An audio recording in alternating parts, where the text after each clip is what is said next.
Hello' নমস্কাৰ সকলোকে। আজি মই আপোনালোকৰ আগত মগুমাহ আৰু পচলাৰ ৰেচিপি কেনেকৈনো মই বনাইছোঁ তাকে দেখুৱাব লৈছোঁ। এয়া চাই থাকিব। মগুমাহ অলপ লৈছোঁ আৰু তেল অলপ গৰম কৰি তাত পাঁচফোৰণ দিছোঁ।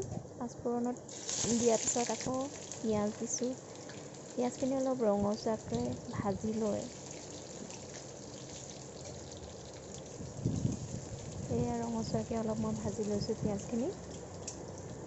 তাৰপিছত কাটি থোৱা পচলা আৰু আলু আছিল, সেইখিনি অলপ ৰঙা হোৱাৰ পিছত পিঁয়াজখিনি অলপ ৰঙা হোৱাৰ পিছত সেই পচলাখিনি তাত দিম কেৰাহীত।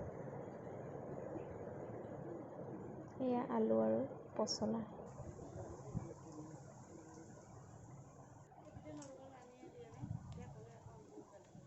এয়া অলপ ৰঙচুৱা হৈছে পিঁয়াজখিনি। এয়া এতিয়া দিছোঁ।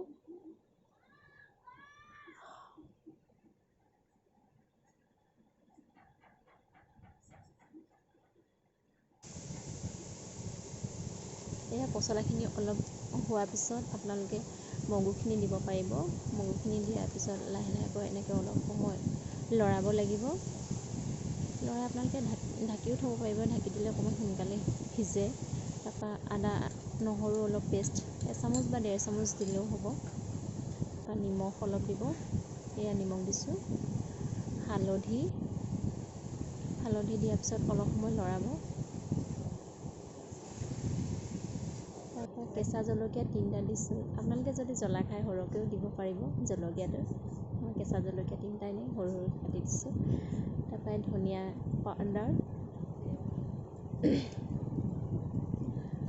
ৰেড চিলি পাউডাৰ, গৰম মছলা, এইবোৰ সকলো মছলা দি অলপ ভালকৈ লৰাই অলপ সময় ঢাকিব। ঢকাৰ পিছত আৰু হৈ গ'ল এয়া মোৰ ৰেচিপি।